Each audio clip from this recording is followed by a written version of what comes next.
Muy bien, entonces estamos en el Amén. capítulo número 9. Este capítulo número 9 se refiere a los juicios, que los juicios de Dios, de Jehová, dice, son ineludibles. Y en este caso está hablando no solamente de los juicios para Israel, para Jerusalén, sino que para las naciones que estaban alrededor de Israel.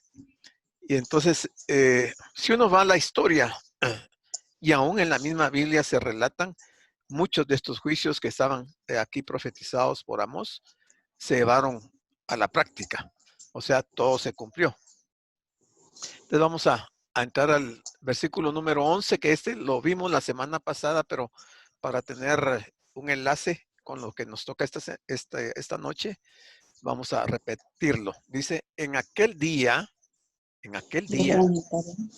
yo levantaré el tabernáculo caído de David. Pongámosle atención a las palabras, porque dice que en aquel día, cuando él levante el tabernáculo caído de David, aquí se está refiriendo al milenio. En ese día él va a levantar el tabernáculo caído de David. Dice, y cerraré sus portillos y levantaré sus ruinas y lo edificaré como en el tiempo pasado. Dense en cuenta que es el mismo Señor. A veces nosotros creemos que cuando hacemos algo somos nosotros por sí mismos y no nos damos cuenta que Dios nos usa para distintas actividades. Entonces, porque el Señor obviamente que Jehová no va a venir físicamente a edificar el tabernáculo, el templo. Aquí va a usar a los mismos israelitas para esta actividad, pero va a ser, como dice Pablo, que creo que es, no me recuerdo ahorita bien la cita, pero dice que Dios produce en nosotros tanto el querer como el hacer por su buena voluntad, ¿verdad? Entonces, eso es lo que va a pasar con los israelitas en aquel día, o sea, el día cuando ya empiece el milenio. Este futuro glorioso aquí descrito son palabras que aún esperan su cumplimiento. Es cierto que los judíos volvieron del cautiverio desde Mesopotamia a su tierra, y esto según lo anunciado por Dios, pero también que volvieron a perder sus ciudades y fueron expulsados. Se recuerdan que en el año 70 de nuestra era, Roma llegó y por medio de Tito Vespasiano tomaron la ciudad de Jerusalén, la incendiaron y se llevaron todos los utensilios del templo, y a partir de ese momento Israel fue dispersado por todo el mundo. Y desde esa fecha hasta 1948, que Israel volvió a nacer como nación, pero el templo no. Pero aquí en este capítulo 9 de Amós estamos viendo la profecía que hay con respecto a la restauración del templo. Y eso lo va a hacer Dios definitivamente en ese periodo. Se dice, es cierto que actualmente están en su tierra como nación independiente. Sin embargo, aún están lejos de cumplirse las condiciones descritas aquí por Amós y por el resto de los profetas. Porque vamos a ver algunos otros profetas que el Señor utilizó no solo para dar profecía, sino que para anunciar eventos importantes que tienen que darse en el periodo del milenio.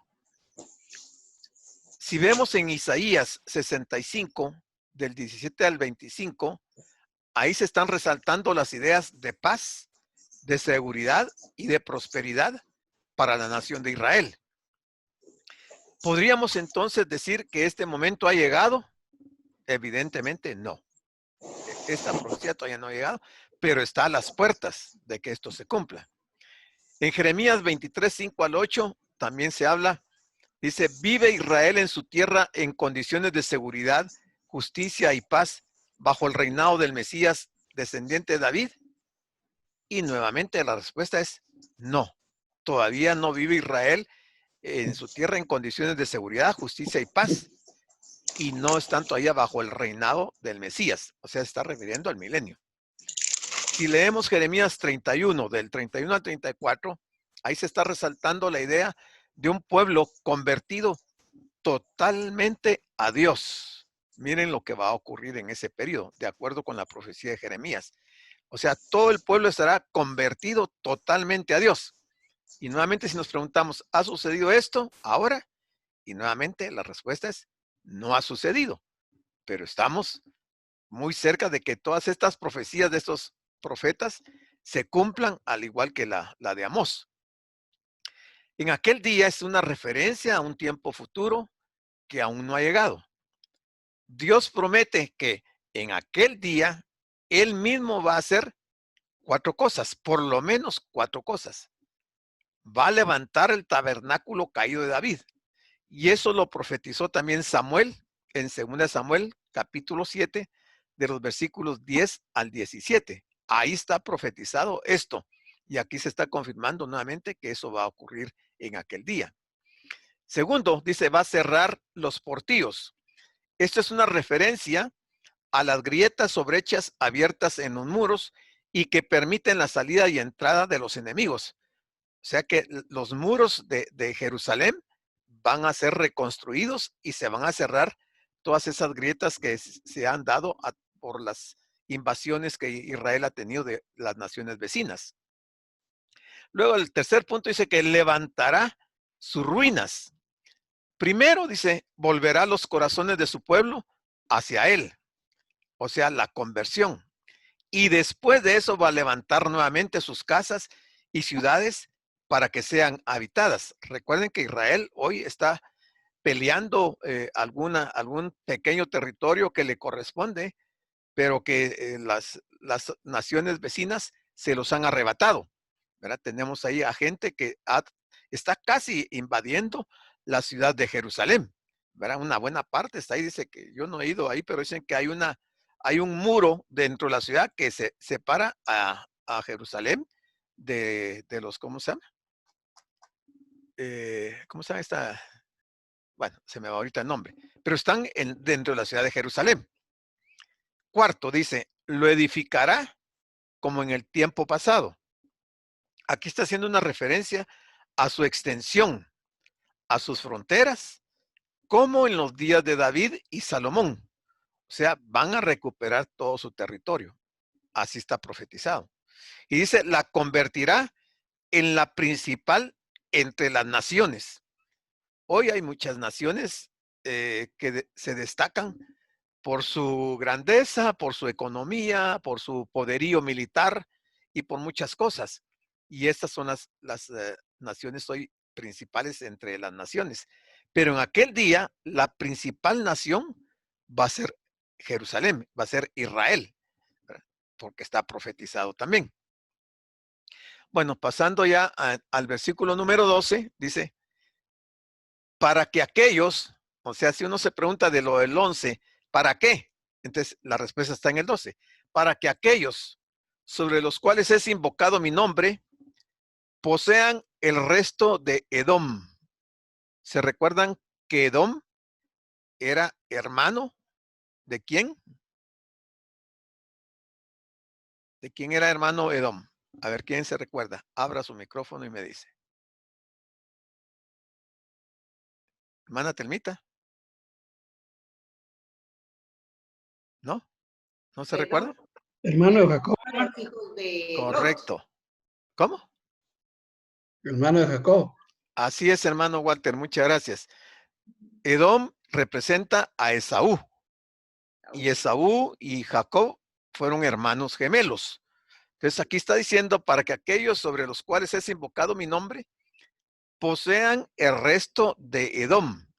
Y en Edom recuérdese que hay un monte que se llama de Seir. Y que el Señor cuando llega, eso lo vimos en Apocalipsis, cuando llega a Israel, dice que Él viene del monte de Seir, de Edom. Se recuerdan que vimos que Él llega con sus ropas manchadas de sangre y Él viene exactamente de este lugar de Edom. Dice, poseen el resto de Edom y a todas las naciones. O sea, los israelitas van a poseer no solamente su tierra, sino que dice todas las naciones.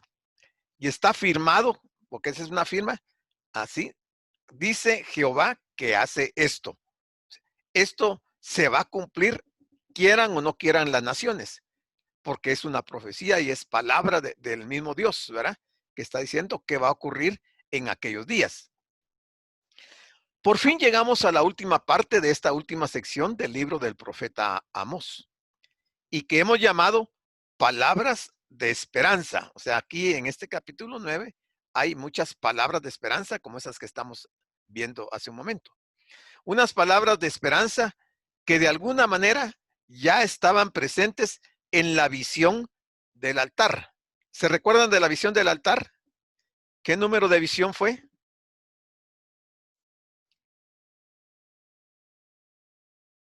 Conecta su micrófono. La última, la quinta. La quinta visión tiene que ver con es la visión del altar. ¿Y se recuerdan qué pasó con ese altar en esa visión? ¿Qué ocurrió? ¿Alguien habló? Hermana Carmencita.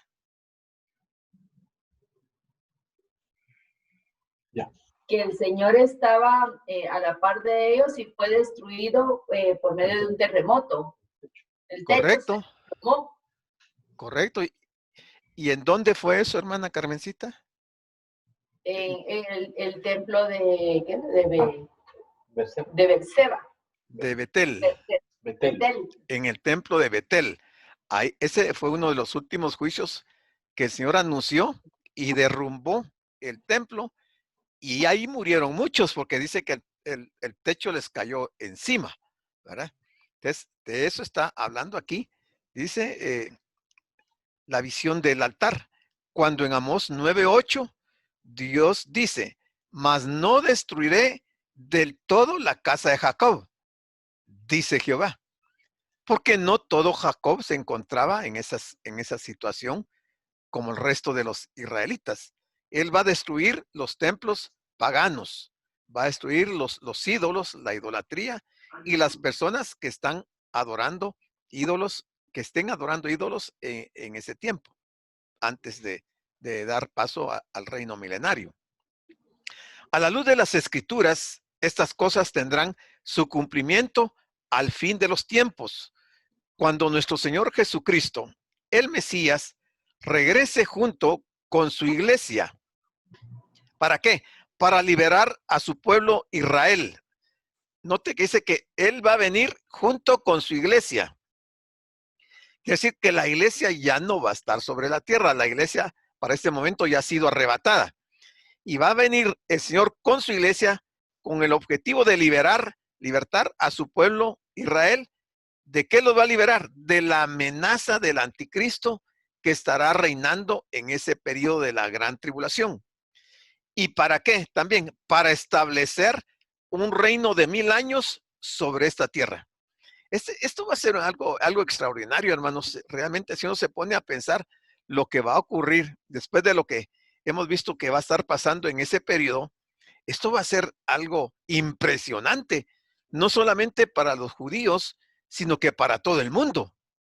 Porque entonces ese gobierno mundial que estará rigiendo en ese periodo, que va a ser el gobierno de la bestia, del dragón y las bestias, y va a ser un solo gobierno mundial, aquí va a cambiar.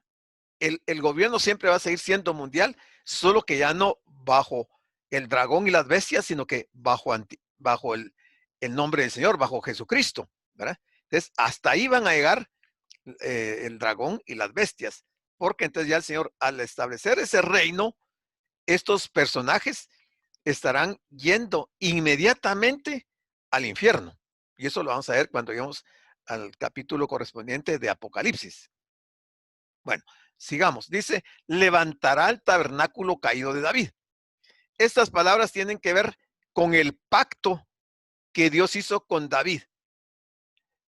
Dese en cuenta que el Señor siempre que hace pactos, aunque el hombre no los cumple, sino que viola los pactos, el Señor no se retracta de esos pactos, sino que Él al final los cumple. Este pacto que hizo aquí Dios con David es lo que dice 2 Samuel 7, del 10 al 17. Mire desde cuándo viene este pacto y se va a cumplir en el milenio.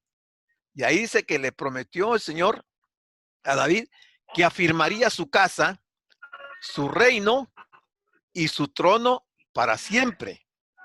Y todo esto va a ser en la persona de un descendiente de David.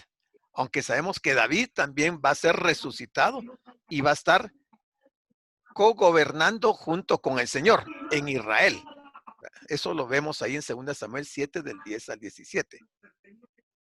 Además, el Señor dice, yo fijaré lugar a mi pueblo Israel y lo plantaré para que habite en su lugar y nunca más sea removido, ni los inicuos le aflijan más a Israel, como al principio, desde el día en que puse jueces sobre mi pueblo Israel.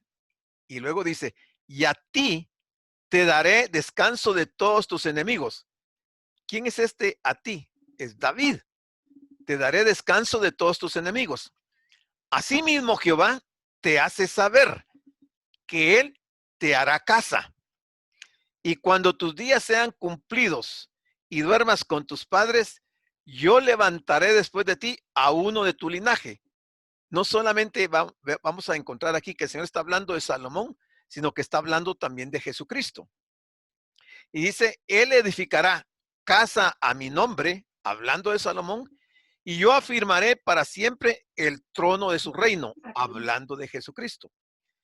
Yo le seré a él padre, hablando de Salomón, y él me será a mi hijo. Y si él hiciere mal, siempre hablando de Salomón, yo le castigaré con vara de hombres y con azotes de hijos de hombres. Pero mi misericordia no se apartará de él como la aparté de Saúl. Miren qué interesante.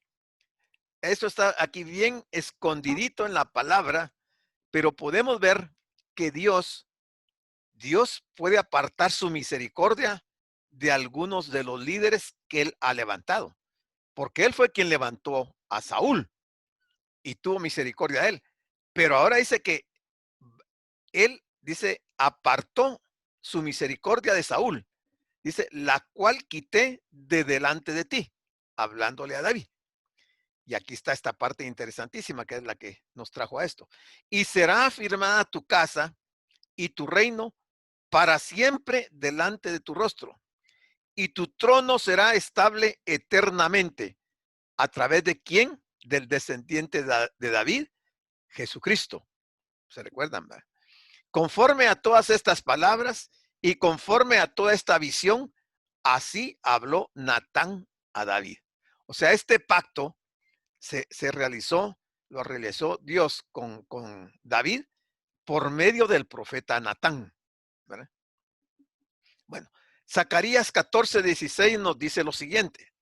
Vean cómo los profetas coinciden en las palabras del Señor. Dice, y todos los que sobrevivieren de las naciones que vinieron contra Jerusalén, los que sobrevivieren, o sea, muchos van a morir, pero algunos van a sobrevivir.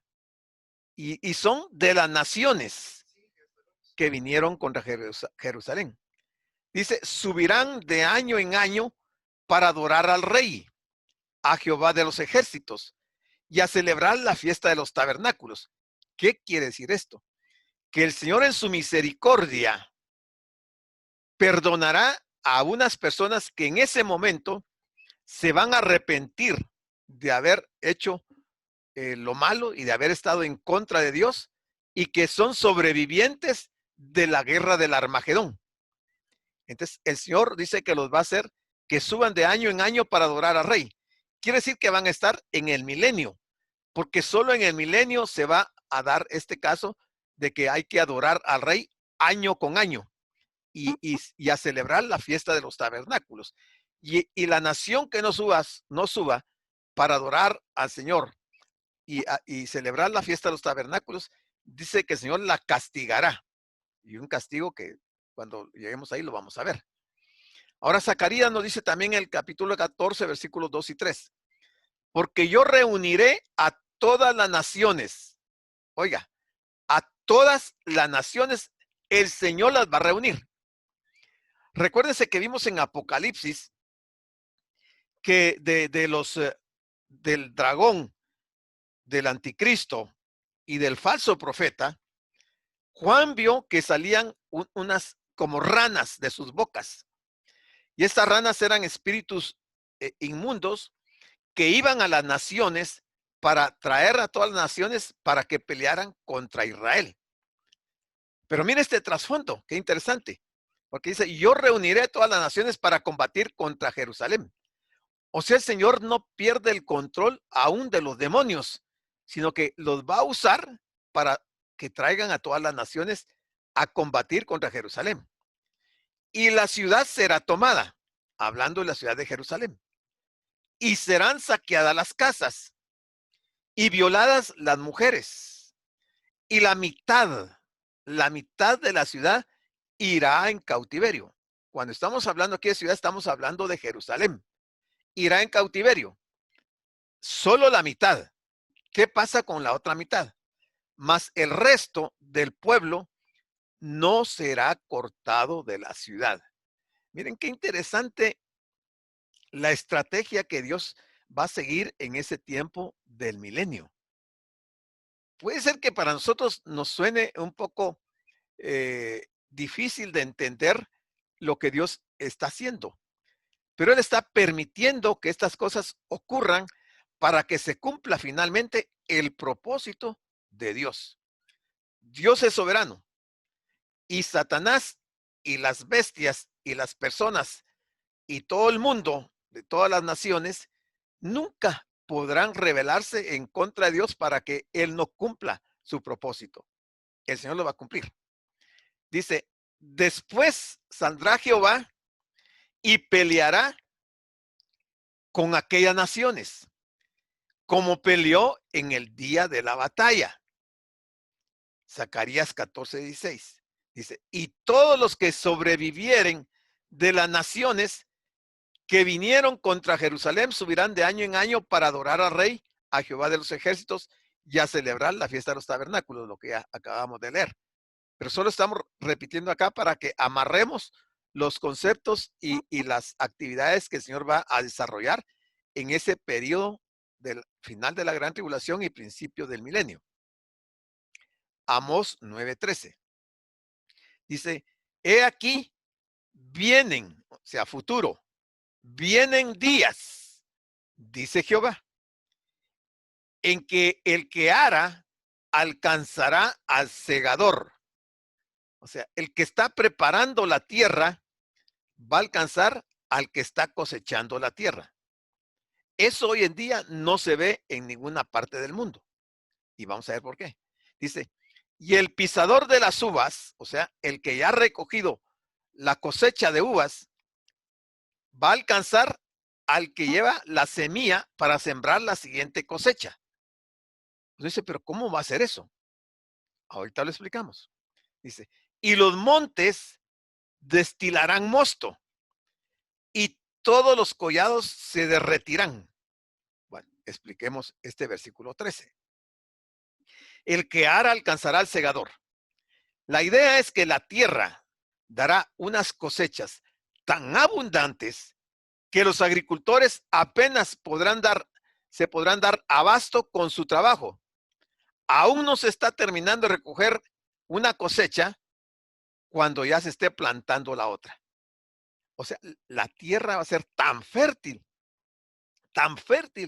que va a producir de tal manera que no se ha terminado de recoger una cosecha y ya se está plantando la siguiente. Y el crecimiento de esta siembra va a ser tan acelerado que incluso el fruto no se va a poder, se va a estar procesando y ya se está nuevamente teniendo una nueva estación de cosecha. Bueno, aquí lo vamos a ver. Dice, y el pisador de las uvas al que lleve la simiente. El pisar las uvas hace referencia al trabajo que se hace en el lagar para exprimir la uva y sacar su jugo. El crecimiento es tan rápido que apenas se ha sembrado la vid, ya ha crecido y las uvas están maduras. Hermanos, esto solo Dios lo puede hacer. Esto hasta el día de hoy, no hay ninguna nación que tenga una experiencia como esta que va a haber en el milenio. Lo que está diciendo el Señor es que va a ser tan impresionante la bendición de Dios para Israel y para las naciones en ese tiempo que habrá abundancia de producto de las cosechas. Los montes destilarán mosto y todos los collados se derretirán. La imagen es de laderas de los montes cultivadas de vides y cargadas de uvas ya maduras, listas para la recolección. O sea, van a tener algo parecido a esto. La tierra dará grandes racimos de fruto que no se ha terminado de cegar esta cosecha, cuando ya viene la siguiente cosecha y está creciendo tan rápido que el pisador de uvas va a alcanzar al que está sembrando de nuevo. O sea, una bendición extraordinaria para la tierra. Bueno, sigamos. El versículo 14. Dice, y traeré, futuro, y traeré del cautiverio. ¿Se recuerdan que vimos que la mitad se fue cautiva y la otra mitad se quedó ahí? Entonces, aquí se está refiriendo a los que se fueron cautivos. Y traeré del cautiverio a mi pueblo Israel. Se está refiriendo solo a Israel. Y edificarán ellos las ciudades asoladas y las habitarán y plantarán viñas y beberán el vino de ellas y harán huertos y comerán el fruto de ellos. Cosa que al día de hoy casi no se da. Y en la historia se nos cuenta que cuando ya Israel llegaba la época de la cosecha, o llegaban los madianitas o llegaba alguna otra de las naciones y les arrebataba la cosecha, ¿verdad? Y ellos se quedaban sin nada. Entonces, a veces tenían que apurarse a guardar algo del grano o de lo que cosechaban para poder tener algún beneficio del esfuerzo que hacían de sembrar las tierras. Pero dice que aquí van a edificar ellos las ciudades asoladas y las habitarán, plantarán viñas, beberán el vino y harán huertos y comerán el fruto de ellos. O sea, ya esa historia de que les robaban lo que ellos producían habrá llegado a su final. El arrepentimiento y conversión del pueblo les permitirá disfrutar de todo aquello que hasta ahora el pecado y la rebelión contra Dios les había sido negado. Ahí ya no se va a dar esto, porque ya el pueblo de Israel se habrá arrepentido y se habrán convertido 100% hacia el Señor y entonces van a disfrutar de esta bendición. Y de nuevo recordamos que la insatisfacción y la frustración frente a la vida son dos consecuencias del pecado y de nuestra alienación de Dios. Eso es lo que hoy experimenta no solamente Israel, sino que muchos de sus hijos, ¿verdad? Y experimentamos a veces insatisfacción y frustración. ¿Pero por qué? Porque esas son dos consecuencias del pecado y de nuestra alienación de Dios. ¿Qué es alienarse?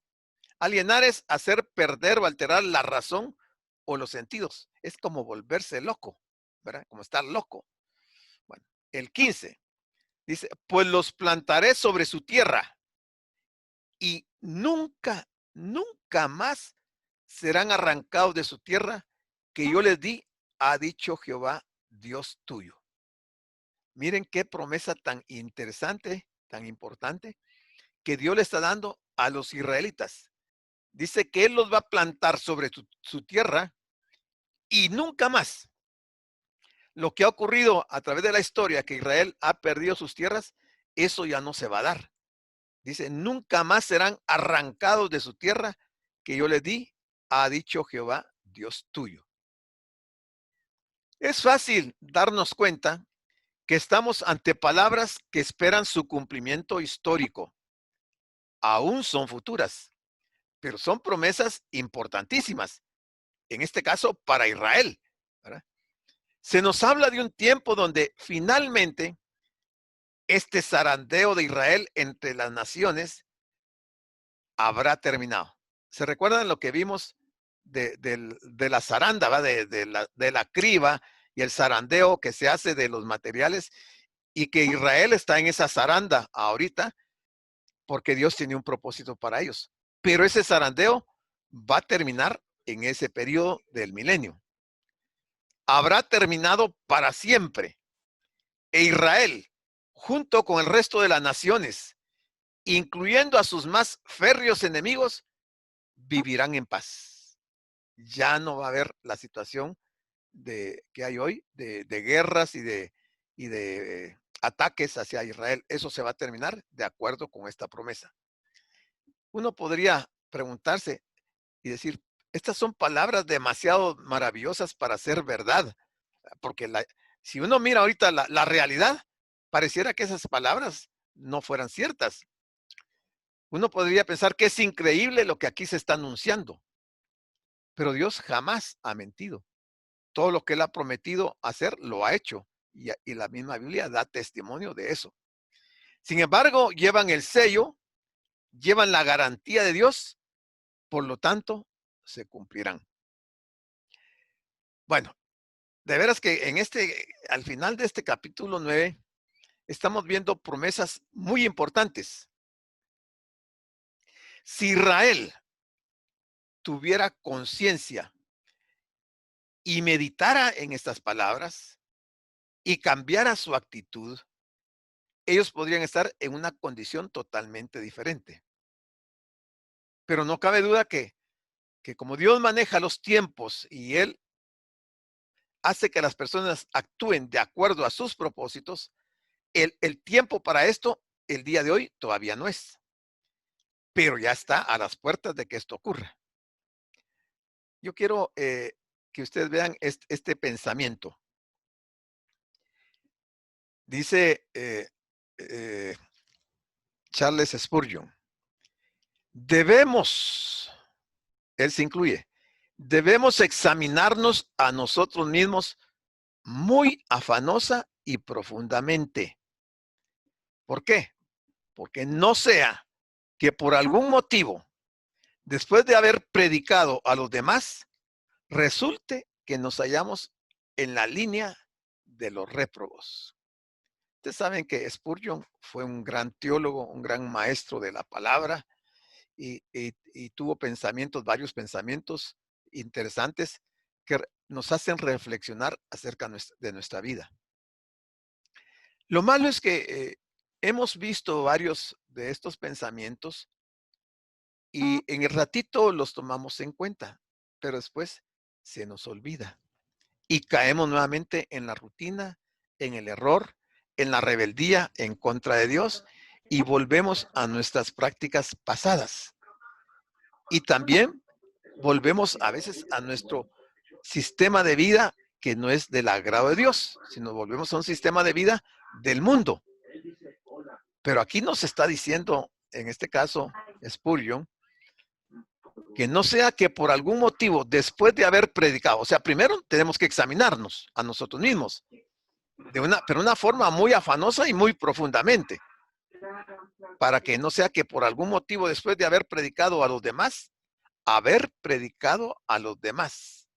Probablemente este sea algo dedicado directamente para los líderes, para los pastores de las iglesias, ¿verdad? Resulte que nos hallamos en la línea de los reprobados, ¿verdad? Bueno, entonces se acerca este periodo. Apocalipsis lo dice, Amós lo dice, Isaías lo dice. Será un tiempo cuando el león, dice, jugará con el niño, la serpiente también. Se habrá acabado la ferocidad de los animales y se va a vivir una vida que nunca se ha tenido. Tal vez solo al principio, cuando el Señor puso a Adán sobre el huerto del Edén, que por un periodo muy corto el hombre vivió en una buena relación y armonía con todos los animales. Pero eso se terminó por causa de la rebeldía y la desobediencia del hombre. Pero esto va a volver a suceder ya en este periodo que viene. Y esto va a ser algo extraordinario porque ahorita imposible imaginar que una situación de estas se dé. Muy bien, les decía que era un estudio corto. Hemos terminado. Si alguien tiene alguna pregunta o quiere hacer algún aporte o algún comentario de lo que hemos visto, pues abre su micrófono y puede hacer el planteamiento. Luego que se terminen las preguntas o los comentarios, pues vamos a hacer un par de preguntas y con esto cerramos nuestro estudio del profeta Amós y nos vamos a despedir por unos meses de los profetas para entrar a otro tipo de estudios. Entonces, el tiempo está disponible para quien quiera tomarlo.